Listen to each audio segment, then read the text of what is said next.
Hello and welcome to an all-new episode of Anime Brain Freeze. We are your battle-scarred hosts on the stage of history. I am John. And I'm CC, and when there's just too much cool anime to watch, we got you covered. We will bring you all the action and drama you could ask for today. First, I will stand my ground against the Mongol Horde and review the historical war epic Angolmois, record of Mongol Invasion. Then John will take to the stage and fight on a much more theatrical battleground, literally, together with the girls of Revue Starlight. Can't see it, but I'm doing a dramatic pose. Good. In character. And then wrapping up the show, we shall travel to pre-World War II Japan, call upon our animal blood, and do away with some nasty vampires in Sirius the Jaeger. So, grab your favorite weapons, we'll be right back.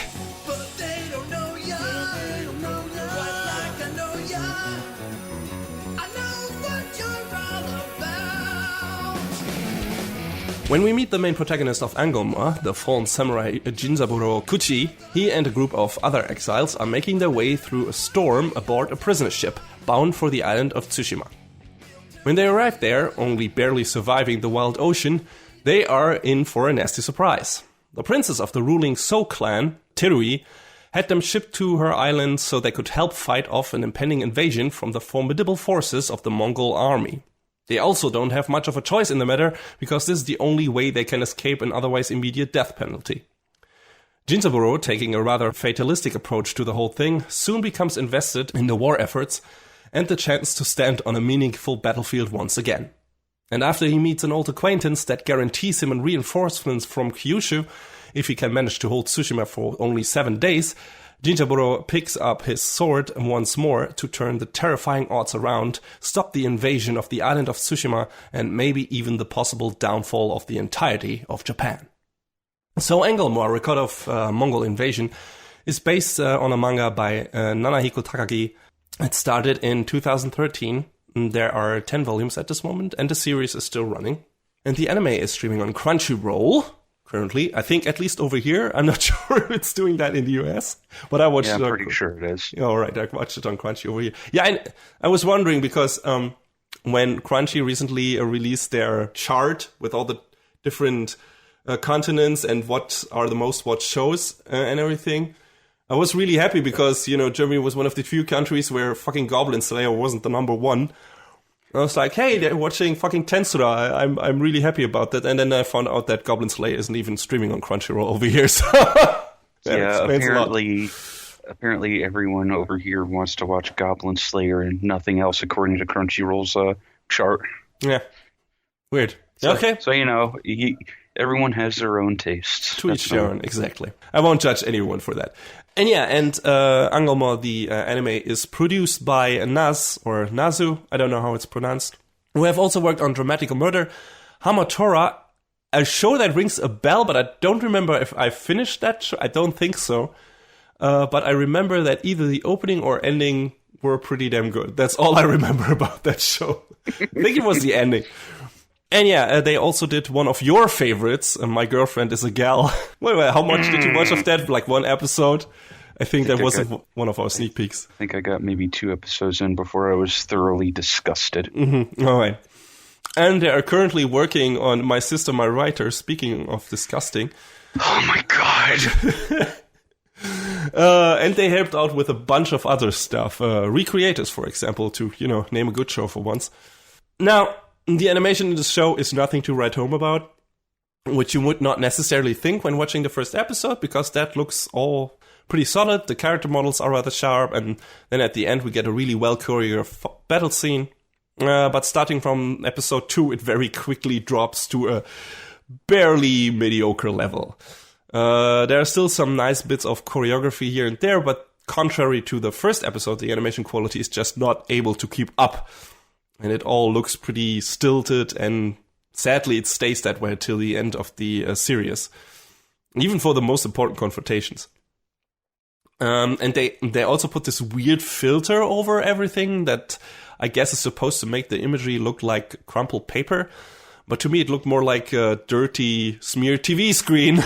So yeah, I remember seeing screenshots of it, and I was like, what is this really bad film grain effect that they're trying to go for and not really getting there? Yeah, I'm not a fan. Like, there is this part in the second episode where one of the characters, like, shows other characters this long scroll. Oh, this is like the history of my battles and everything. And I guess maybe that's what they were going for, like, have this, like, paper scroll effect on screen, that this is just, you know, like the anime is taking place on one of those scrolls, right? It tells the history of the people. But it doesn't look good. Because it's a static filter. It's not like it's not like a texture that is put on the characters or on the background like individually. It's just a fucking layer on the screen, so it doesn't move with the character. It just stays the same all the time. And that way it looks like the screen is fucking smeared with grease or something. And, you know, you want to always like grab a fucking tissue and some cleaning stuff and just fucking clean your screen. It's like, fuck, this looks shitty.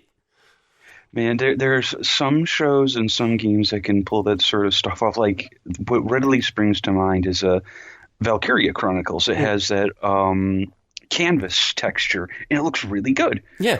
And then you see something like this, and it's like, Yeah. Okami also really pulled this off. That's right, well. It did have that, too. Yeah, so there are examples. Yes? Wasn't there some show you watched recently that tried to do the same sort of filter over it as well? I'm struggling to remember. Yeah, me too. I should have looked this up, and I think you asked me the same thing in the sneak peek, and I couldn't remember there. I'm sorry, guys. I think, yes, there was. But apparently anime has some trouble with that. To realize this properly. I remember them doing something similar in Gankutsu, where the characters had like these patterns on their clothes. Yeah. That didn't probably move with the cloth animation because it was just a filter either laid over it or in the background and then like matted out or something. And yeah, it didn't quite work, but it looked better there, in my opinion. Just because it was just style-wise, the show had a much more artistic approach in general, or just let's say surrealist approach in general. This looks like standard anime stuff, like Angolmois does, except for that weird filter. Like it's just it doesn't fit the imagery of the show, but because everything else in that show looks just like normal. I don't want to call it generic, but standard anime stuff. So this is, I don't know, it just doesn't work. That's a problem. This could be the first and final nail in the coffin for a very action-driven show like this, and for some people it definitely will be. But for some of you out there, maybe the show can offer a few redeeming factors that make it worth a watch. The most unique and interesting thing about Angolmois is obviously its setting.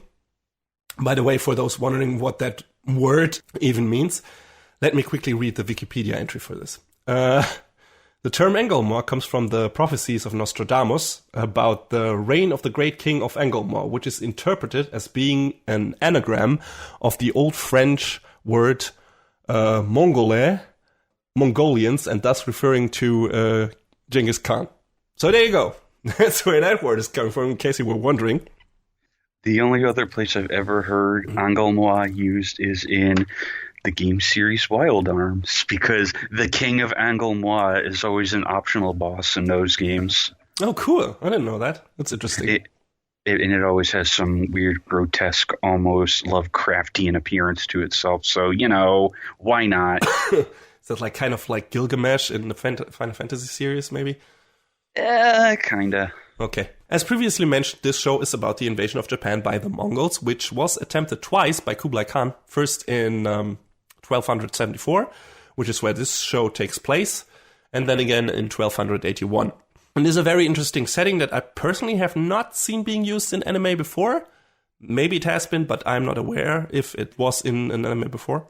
Coincidentally, we are getting also a game for the PS4 by Sucker Punch named Ghost of Tsushima that is set in the same time and area. So it's cool that we're getting a bit of insight into this conflict, into different kinds of media, like almost at the same time. Now, as a very important disclaimer, I'm ashamed to say that I knew pretty much nothing about this conflict, and most of the historical stuff I will mention is from the Wikipedia entry again, so take all of this with a grain of salt. But yeah, after the invasion of Korea and turning that country into a vassal state, Kublai Khan sets his eyes on Japan. And a quick geographic lesson here, Tsushima, the island where this series takes place, is set in the very southwest of Japan, right between Kyushu and Korea.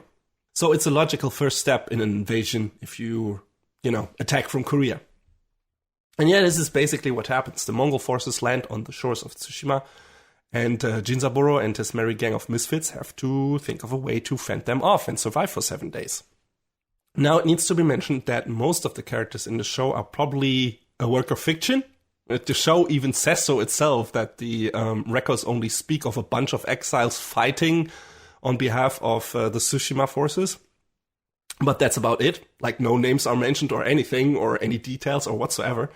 So a lot of these characters probably didn't exist, and even those that did and get some prolific spotlight episodes, like the head of the So clan, So Sukekuni, are probably not portrayed as historically accurate as a history buff might want them to.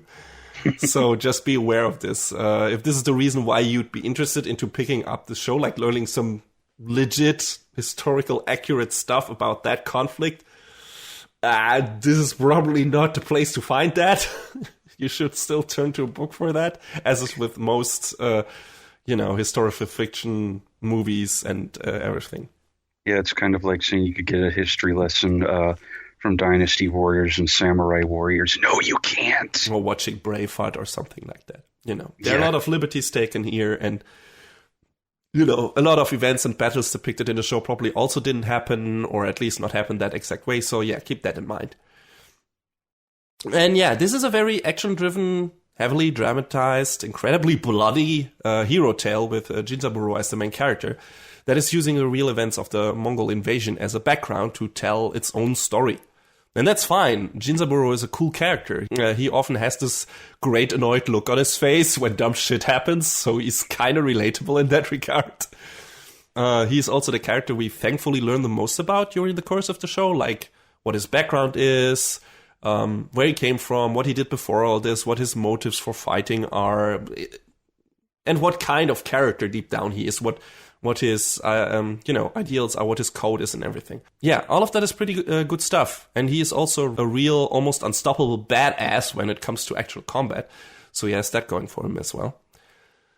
When it comes to the other characters, though, the show leaves a lot to be desired. Angolmois has a big cast with a lot of different factions and key players. And aside from Jinzaburo, we don't really learn anything substantial about them to really care about their fate that much.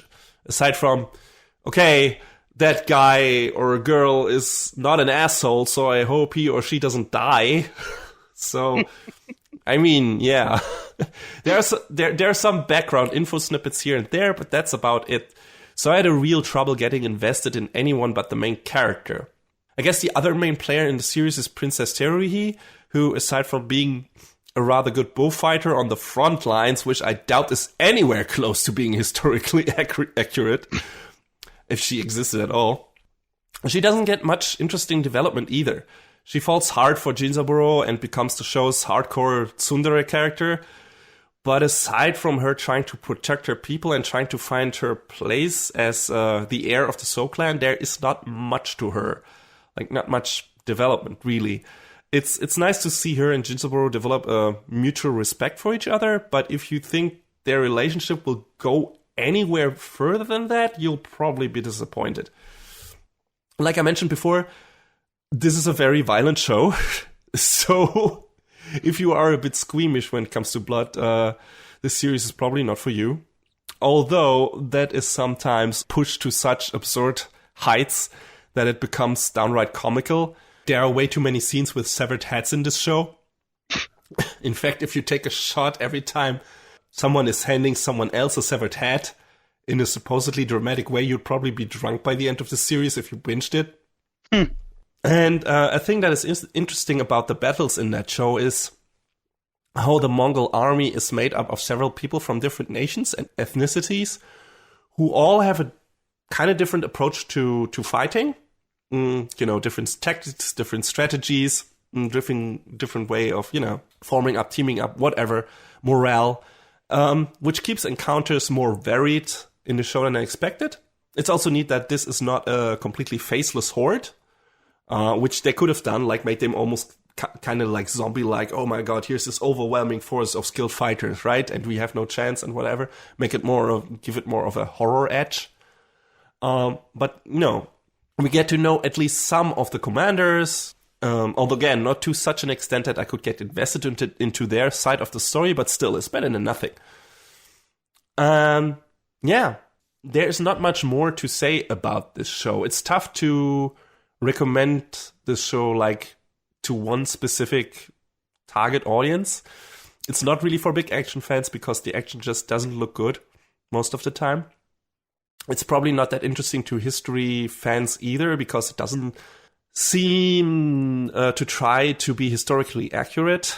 Maybe if you know your way around that conflict, it would be fun to pick out some of the real historical figures and name drops and point out the mistakes and inconsistencies, but I can't attest to that myself. I have a friend who's a history buff, and I don't know if this show would be up his alley, but it would probably be fun to watch him be like, this is wrong, this is wrong, this is very wrong. Yeah, maybe. Because going a little off track, when I told him about Golden Kamuy and how it takes place after the siege of Port Arthur, he was like, holy shit, no one ever talks about this. And that kind of caught his interest.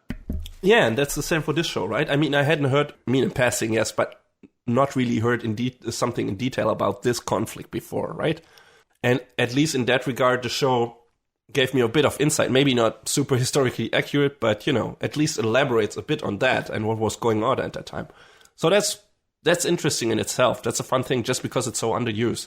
That's exactly the reason that I can think of to check out the show, and that is the combination of a cool main character and the underused historical setting. If that is enough for you, maybe give it a try, but don't expect too much. This show is very mediocre in terms of production values and everything, in terms of, writing, except for when it comes to the main character, maybe. And a lot of characters are undercooked and everything. So it's like, okay, I have seen a lot of the stuff that the show is doing better, but I have not exactly seen it done like here in that time period or that time frame or that specific conflict. So that is the more interesting thing. And also the Mongol invasion was a very long conflict with a lot of different confrontations. So maybe things will get a bit more interesting in possible later seasons if we get any. I mean, the manga is still running, so Takagi is probably trying to cover the rest of the war. I don't know if we will move to like a completely different set of characters for the next arc or what is going to happen. If we get another season of the anime, I might check it out. I wasn't impressed with this one, but I also wasn't bored.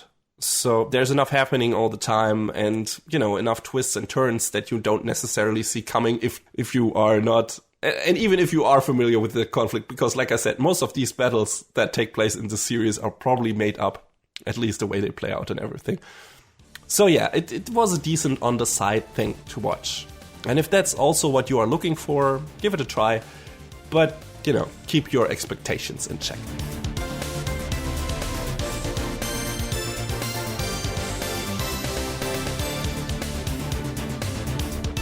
So, from the fields of battle, we move to the stages of battle with Stage Girls Revue Starlight.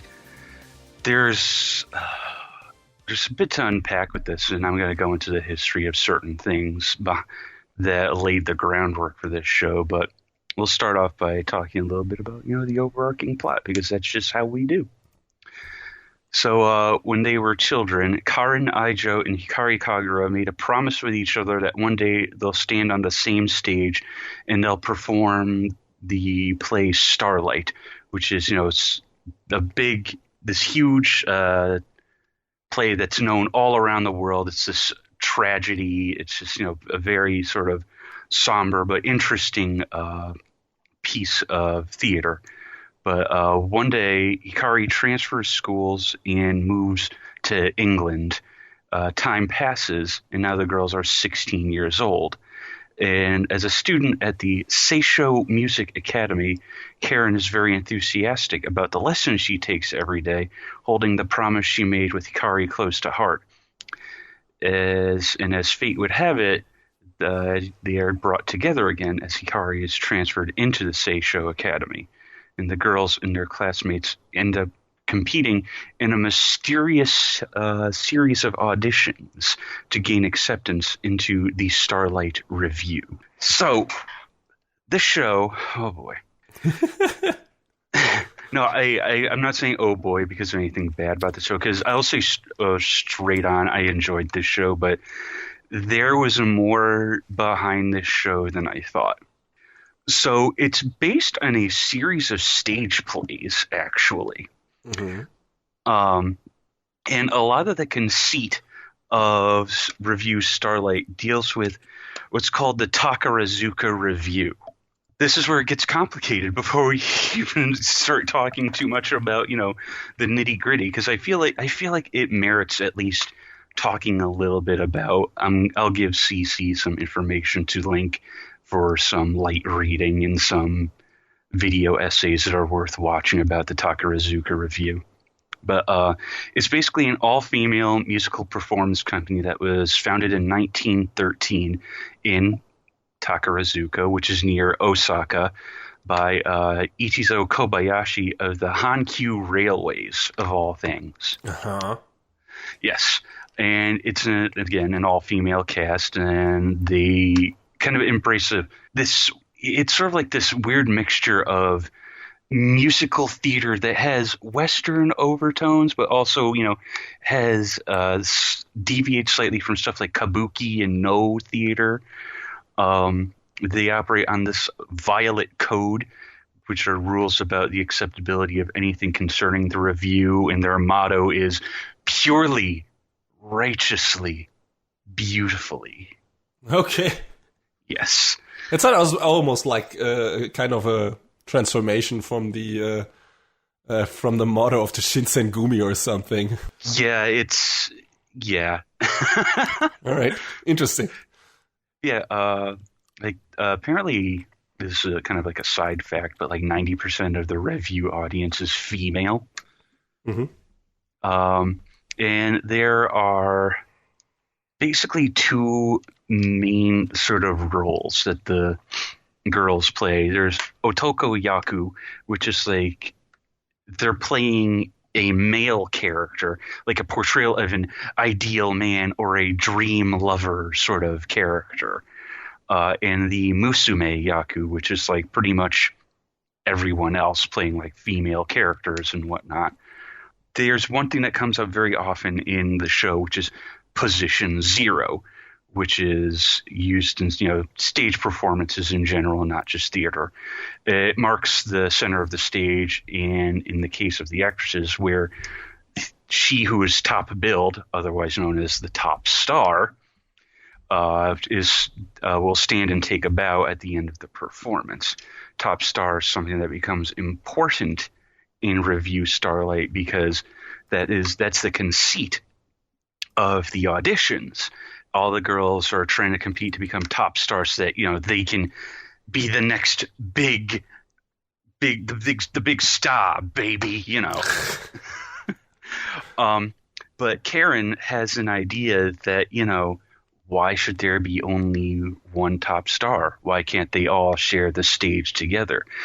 So this ideal sort of becomes this weird rebellion against the idea of the Takarazuka Revue, that I get the idea that the writers were trying to, make a statement about more than anything else.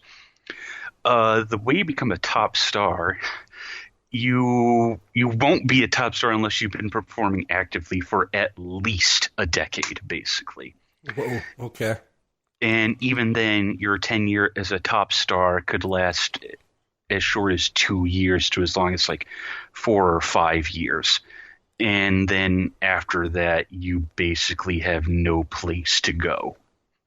Within the purview of the Takarazuka, that is to say.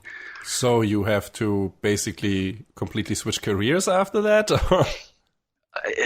From what I could gather, pretty much. I mean, like I said, I'm going to link to more information so everyone can, everyone else can do some more extended reading. But I found this whole thing fucking fascinating. Yeah.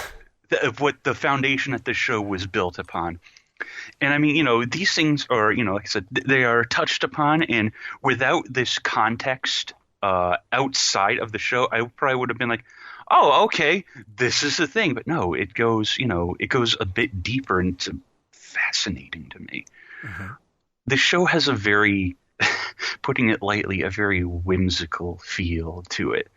It comes out very early on that you can see the influence from shows like Utena, just because it has the same sort of pageantry that Utena does, as well as the same not so subtle homosexual overtones. All not bad things in general. Which no, definitely not. But there's a lot of jealousy between the girls, and it kind of works on several levels, depending on how deep you want to read into it. And it makes for some interesting friction between the characters, and it helps push the plot forward in some really neat ways. Probably the big highlight of the show are the auditions themselves, because they take place on these underground morphing stages between two of the girls at any given time, and they're a sight to see, man. Mostly because the animation in the show is headed up by Kinema Citrus, who we've talked about, I believe, a little bit before, right? Definitely in my review of Made in Abyss. Okay, yeah. That's right. It's right here in my notes, duh. They've worked on other shows like Barakamon, Black Bullet, Codebreaker, Hanasaku Iroha, Yuyushiki, Under the Dog, which is something I backed on Kickstarter and I still haven't watched. I'm so bad. Hey, at least you backed it. I mean... Yeah, I mean, I as far as Kickstarter stuff goes, I backed that, as well as the second Little Witch Academia movie, which was pretty good. Mm-hmm. But yeah, the show was directed by Tomohiro Furukawa, who was done a lot of assistant directorial work and episode director stuff, like Red Data Girl, Yuri Kuma Arashi. So, that sort of brings in this sort of whimsical, mystical feel again. One Piece Film Z, and he was the action director in Symphogear. That is a very important note. And you know immediately what you get. Yes. So you definitely see a lot of shades of that in here, because, again, the action scenes are probably the standout part of the show. Mostly because, the everyday life segments that come in between, they're not without value, but they're humdrum in comparison. And I don't know if I'd say they're uninteresting, but the stuff that happens at the auditions and the stuff that relates directly to the auditions is probably the most interesting stuff. So do the characters assume a specific character in these auditions that is completely not related to their own character? Or are the auditions based on their, I don't know, their real life experiences or something? I mean, considering everyone has their own best friend, basically, and one of the big parts is, can you overcome this sort of rivalry you have with your friends in order to push yourself forward? And, that becomes key at several points throughout, and that really drives a lot of the auditions forward and makes them a lot more interesting to watch. Yeah, sounds engaging and just a much more personal level. Yeah. Would necessarily expect. And do the auditions themselves always play out the same way? Do they duel with swords, or is it something else entirely? Or well, everyone has their own weapon that sort of matches with their character, which is okay. like Hikari has a knife, Karen has like a scimitar, a saber. There's one girl with a bow and arrows. There's one girl with I think there's one girl with like a flail. So, the battles play out, the auditions, however you feel like referring to them, sort of play out differently from one to another. And it feels really cool and dynamic. And it's very, I don't know how to describe it without sounding like a broken record. Oops. Of course, you can't have a stage production without the music. Mm-hmm. And it's done by a couple of different people in the show. One who we've mentioned at length several times before, and his name keeps coming up, and I'm absolutely fine with that. But Tatsuya Kato, the master. We teased in a previous episode that we would hear from him again very soon, and promise fulfilled. That's true. You did say that. And I don't think we need to run down the list of his credits again, but he's worked on a lot of really good, really cool stuff. And his music is just fantastic and has a lot of emotion behind it. Is this your favorite, or one of your favorites in this, from this show? One of your favorite soundtracks of his, or would you rank something else higher that you have listened to that he did, like Love, Life, or Food Wars? I don't know, or something else. Oh, man, I mean, each one of the shows he's worked on has had, I feel like its own, like between this and the big three and the other big two, Food Wars and Love Live, I feel like they've each had their own individual style to sort of differentiate themselves at least a little bit. Like, Food Wars feels a lot faster and more action-y. Love Live is obviously, more idly and song and dancey. But, so is this, but in a different way. One of the other composers that worked on this as well is Yoshiaki Fujisawa, who I believe their name came up when we talked about one of your favorites, Dimension W, as well as Land of the Lustrous, A Place Further Than the Universe, much better choice. Vatican Miracle Examiner. Yeah, also a good choice. And apparently they also worked on the No Game, No Life movie, which I still have not watched. Needless to say, pretty much everything about this show just captivated me from top to bottom in a way I didn't expect because, on the surface level, the show, it is what it is. But once you start to sort of have even like a vague understanding of some of what the writing is trying to comment on, then it becomes like infinitely more interesting. Like, what does it mean to be a top star? Why can't you share that position with someone else? Why, is the rise to meteoric stardom in Takarazuka Revue so, slow, but then it's just this rapid crash. It's fascinating to me. And I feel like... Oh, I'm sorry. Go ahead. So would you say that to get the full extent of enjoyment out of the show, you would need to read up on that first? Or is there enough in there that makes sense? Like, can you make sense of the most integral parts of the show without knowing the background for Takarazuka Revue? Or, is this something where it's like, if you don't know anything about this, and I don't know at what point you read up on this during the course of the show, is there, is this too obtuse, too convoluted to make sense for your broad appeal anime viewer? I mean, one of my other friends, she was watching the show around the same time I was, and I don't know if she did the same sort of reading I did, but she seemed like she enjoyed it as well. So I don't feel like you need this outside knowledge. I think it sort of enhances the experience and makes it that much more just interesting. And the way I learned about it was I forget who retweeted it, but someone retweeted this fascinating thread that sort of went over a lot of the overview stuff of Takarazuka. And from there, I sort of did some other reading, and I discovered this series of videos on YouTube. It's this channel, Nearly on Red, and this guy does this show called the Not Quite Daily Show. And he went pretty in-depth talking about the Takarazuka Review and a lot of its parallels to Revue Starlight, and it's fascinating.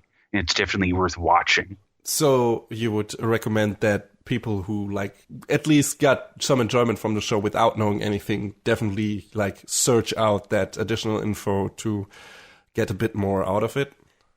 Yeah, I think so. I think it would help contextualize some of it, and it makes it, that much more fascinating. I don't know how better to describe it, because I didn't even know this style of theater existed before watching the show. And then I started reading about it and watching these videos, and I was like, this is wild, dude. I mean, that's cool. Like, if shows can get you interested enough to make you search out other information sources on that specific topic that the show is handling, and, then eventually through the information you gather through other media, also get a more appreciation for the actual show. I mean, that's cool. And that's the right approach. Like, putting enough stuff in a show that makes it work on its own merits, but also put so much other stuff in there that opens your eyes on a lot of different, on a lot of new things once you have the additional information to need to make sense of it. I think that's cool stuff. That's a cool approach. And I always like when shows do that. I mean, I can't think of the last thing that really opened my eyes on something I didn't really know about. It was, going back to a little while earlier, Golden Kamuy, because I didn't know much about the Siege of Port Arthur and that part of history, and I ended up reading a little bit on it after the show started. So never let anyone tell you otherwise, kids. That anime can be educational. At least they can. At least it can give you a jumping off point. Exactly. It can present you with an interesting topic, that is presented in a way that makes you want to learn more about it. And I guess the same counts for Angolmois. When it's like, okay, I have not heard much about this conflict, but, not only because of the show, but because out of interest, I, looked at least at a Wikipedia entry and was like, oh, okay, that's interesting. That's the way that conflict went. And, that's the thing that now, if we get another season, makes me want to watch maybe the rest of the show. It's not necessarily the show itself, because like I said, not that well produced, but, wanting to know how they portray how that conflict plays out, is maybe enough. And it's always nice when those gears connect and work together to make things more interesting. So It's cool that Revue Starlight was able to do the same for you. Yeah, I mean, the show was really good. Its themes were really cool. It has some fun twists and turns in the story later on that I don't want to give away. One that really sort of sincerely caught me off guard. But yeah, this show is definitely worth checking out. And for anyone who feels like checking it out, it's currently streaming on Sentai Filmworks platform High Dive, and I would definitely recommend it.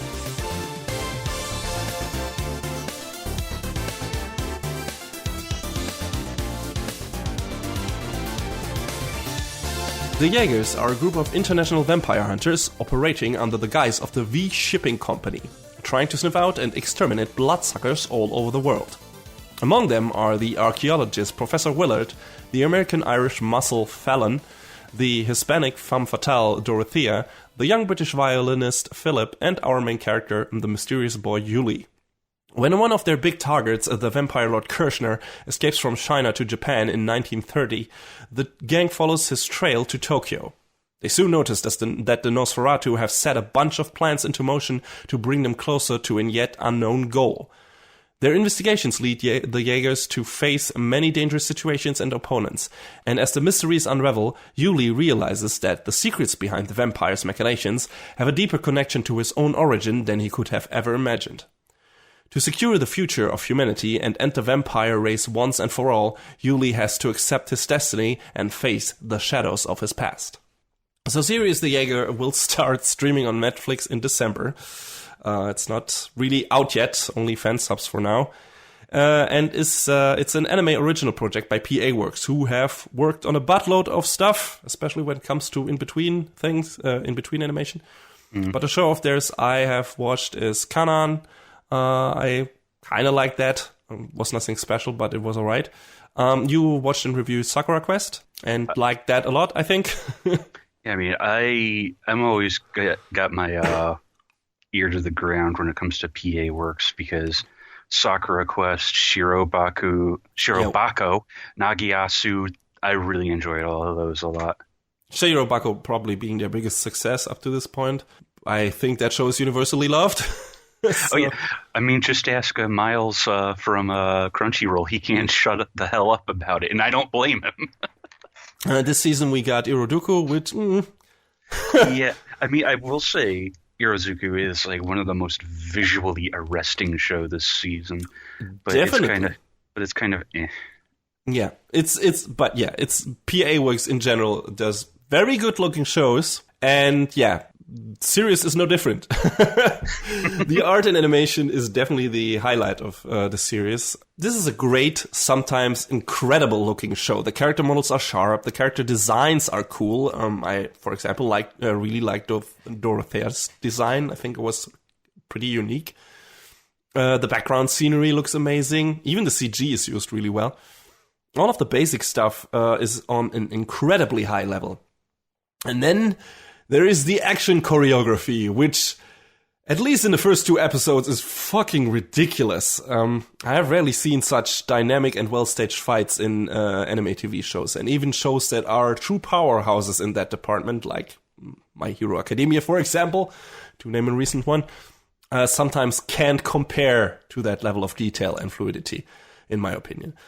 It's movie-level quality and thrilling to watch again and again. Now, just in regards to its fights, the show never looks as good again as it does in its first 2 episodes. It stays on an incredibly high level, but just in terms of how the fights are staged and in terms of choreography, that is as good as it gets, in my opinion. There's another great-looking battle right at the midpoint of the show and some sprinkled in between, but they are rather short, so the fun is over almost immediately after it starts. And I'm sad to say the final fight was a bit of a letdown for several reasons. But just in terms of, general action direction, staging, and choreography, I have very little to complain here. It all looks fantastic. And none of that is really a surprise if you have looked no further than the director of the show, which is Masahiro Ando from Bones. Oh. Who, aside from directing the aforementioned Kanan, Snow White with the Red Hair, which we also reviewed, and some episodes of Full Metal Alchemist, among other things, also directed the movie Sword of the Stranger, which to this day probably has the best sword fight scenes in anime, period. At least I haven't seen anything getting even close to that. It's one of my favorite anime movies, and yes, I think it looks fantastic. It still holds up. So if you want some impressive action beats in your show, this is definitely the man you want to put at the helm. And yeah, the action scenes in Sirius are at parts very reminiscent of Sword of the Stranger. The only difference being this is a TV show and that is a movie. It's ridiculous. Just some of the hand-to-hand combat, the way the weapons are used and everything. It's just the way the characters move in a very fluid way up buildings and everything. It's ridiculous. And yeah, very much. If you've seen Sword of the Stranger, you will see some animation routines and character animation and choreography in this that is recognizable in a very good way.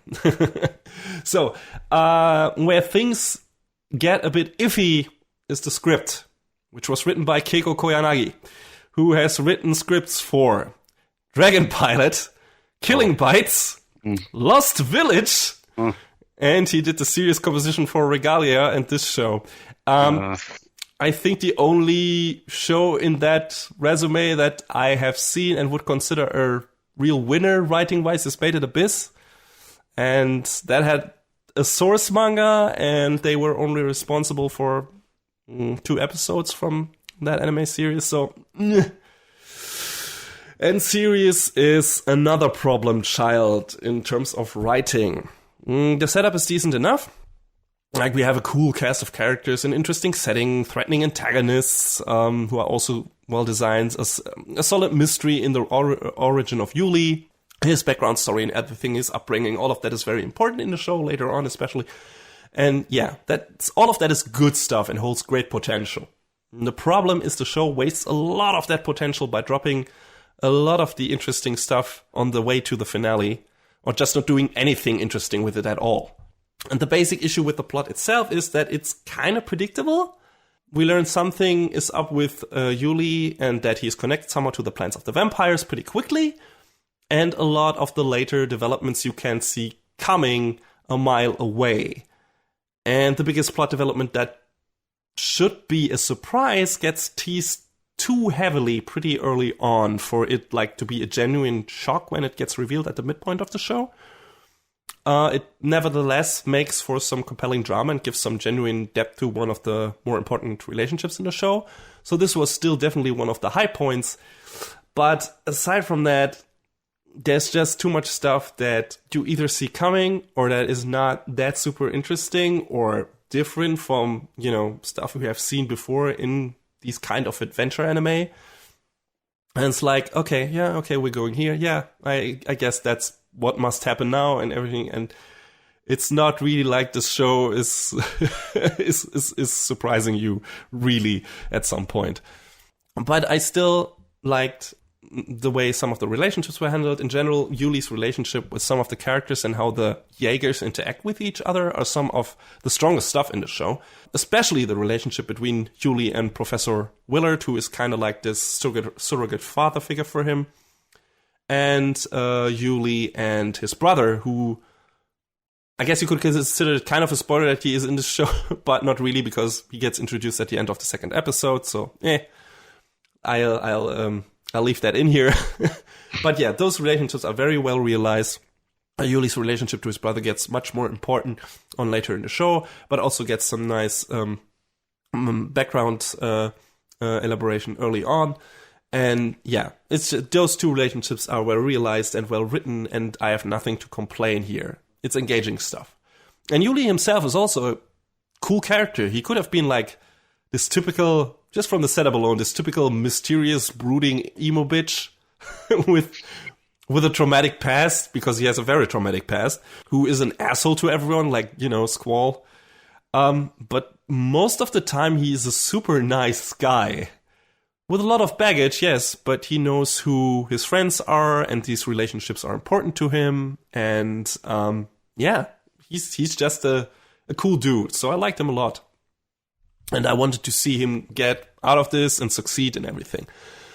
Sadly, a lot of the other characters fall short in terms of development and everything. Like I said, the interaction between the Jaegers is cool, and you get the feeling that even though they don't always get along, they have been working together for a while. Like, it's a really nice team feeling. Like, these characters know each other. These characters, at least to some extent, and have learned to coexist and to work with each other. And there's this kind of mutual understanding in the battles and everything. And that's I always like that, like this kind of team dynamic. And that's also in this show. So that's cool.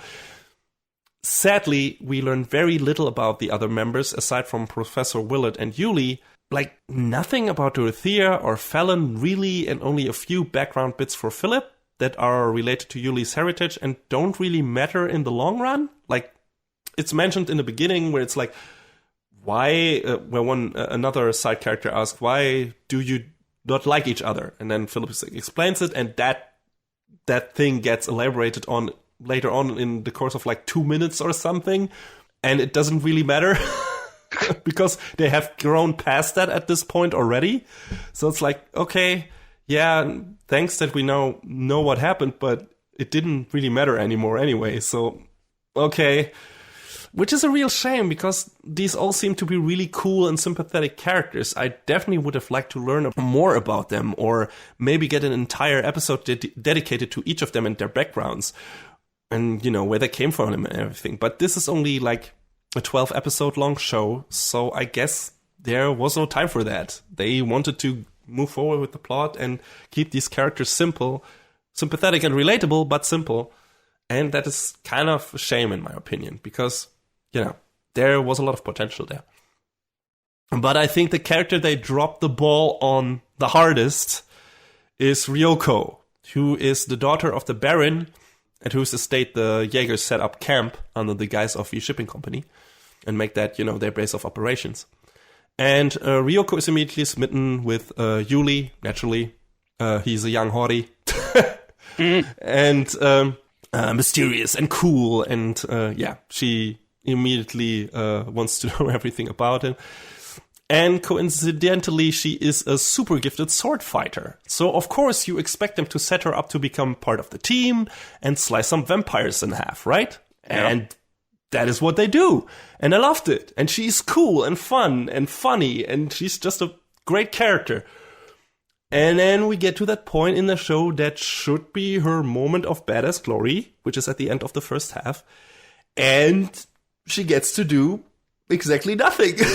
Oh, no. And she does that for the rest of the show. Nada. She runs after Yuli like a lovesick puppy. And at the end, her biggest contribution is throwing him a sword for the final fight. She doesn't fight one of the big opponents herself, of even a single vampire. And that just pissed me off quite a lot. Like, you build up that amazing, sympathetic female badass character and then almost completely drop her by the wayside. Do nothing with her at all. Nothing interesting.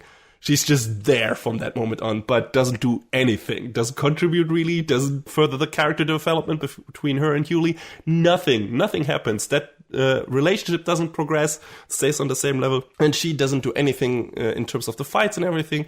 She doesn't go through another arc or anything. Nothing. She's just there. And that's just like, what the fuck? How could you waste her so hard? Like, that is, oh my god. Holy shit. That was such a disappointment. I had high hopes for that character, and she was written so well in the beginning, or, developed so well in the beginning, and so sympathetic. And it's like, I mean, she stays sympathetic, but there's just nothing else to her at that point. And I guess a lot of that results from the second half of the show being even more focused on Yuli and trying to bring the plot to a conclusion. But the problem is, like I said before, where the plot goes is not really engaging. It's basically this prolonged chase for a MacGuffin called the Arc of the Sirius. And some of the stuff about Yuli's past is interesting, just in regard to his own character development. But it leaves the rest of the cast with very little to do. And Yuli teams up with an entirely new character that we also don't learn that much about until the very end, which again takes away from the development and screen time of the other characters that I cared much more about at this point. So I was like, what the fuck is that character doing here? Why couldn't one of the other characters like fill in his part? And I guess there was some reason to it by the end, but still doesn't justify it. It just feels like a completely useless character addition that further increases the cast, but doesn't add anything worthwhile in terms of character development and everything. And it takes away from the other characters. Things like that make the second half of the show feel really undercooked and a bit improvised, like they were making shit up as they went with every new episode. Didn't really know where they were going with this, which sometimes happens with anime original stuff.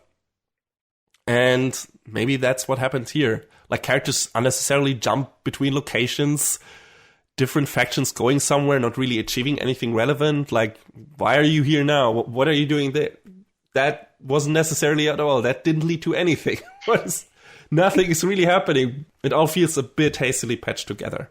Like many 12-episode series, this definitely would have profited from a longer runtime, I think, and some more thought put into the roles of the different characters, what their part should have been in the final confrontation and everything. And at this point, many of them have no important role at all, which bummed me out, because I like those characters. And, they just don't do anything interesting with a lot of them.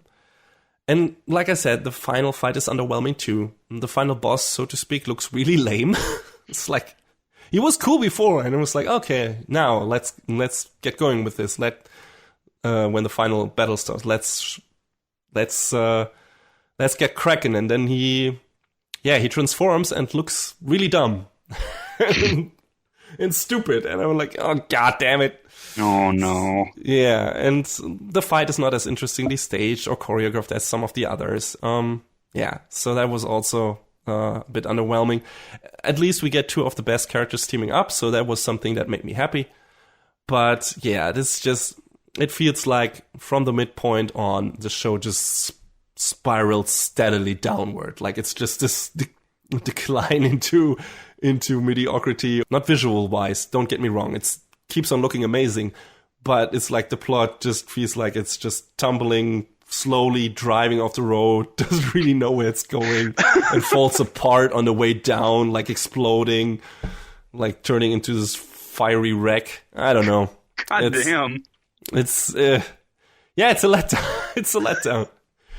And I can't say that the series doesn't have a conclusion. It definitely does. And it feels like, okay, this is the logical conclusion, but it feels like we're missing some steps in between. Or there could have been a different, more interesting solution to all of this. Like, it's like, okay, this is really all you were going for with this? This is really not special or interesting. And why did you waste so much time on searching for that one specific thing? And why is that what you wanted to do at the end of the show? And yeah, it feels like if they had more time, maybe the show could have been more interesting. They could have developed the characters further, and maybe they would have had more time to, lead the story and the plot and, what Yuli eventually has to do and everything. Yeah, and the fate of the vampires and all of that would have led to a much more interesting conclusion than what it eventually got. So, yeah. Sirius the Jaeger could have been a really good series. The potential is there, definitely, in the story and in the characters. But after a very strong start, the show just kind of peters out. It's almost never boring, per se, I would say, though some of the parts of the Hunt for the Ark of the Covenant series drag a bit. But at that point, you start to see where the show is going, and you realize that you probably won't end up in a satisfying place, and that's what happens, and that's a shame. And yeah, I'd say if you love action, give it a watch. The amazing fights are worth it. The art is great. The character designs, like I said, and in the beginning, you get to spend at least enough time with the characters to like them and to want to see more of them. And maybe if you like, Yuli, stick with it till the end, because he is still probably the best character in this. Maybe that will be enough for you to walk away from the show happier than I did. I don't know. But I ended up feeling a bit underwhelmed and disappointed by this initially very promising show.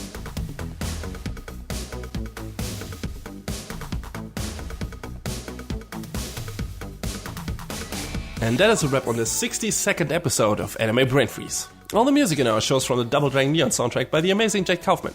Please go to via.bandcamp.com and check out his awesome work. Our show is available on most of the popular podcast services, but it's always worth visiting animebrainfreeze.com for our review index and some interesting articles linked in our episode release posts. Follow us on Twitter at AnyBrainFreeze. We tweet regular updates and fun anime-related stuff there. Leave us comments and questions on Facebook and our YouTube channel, or send an email to animebrainfreeze@gmail.com. We would love to read your feedback. Thanks for tuning in. We hope you had a good time, and please join us again on our next show. Macht's gut. So long, everybody. Next time on Anime Brain Freeze. The return of Skeletor and his merry menagerie of monstrous miscreants. And my commute to school was never like this.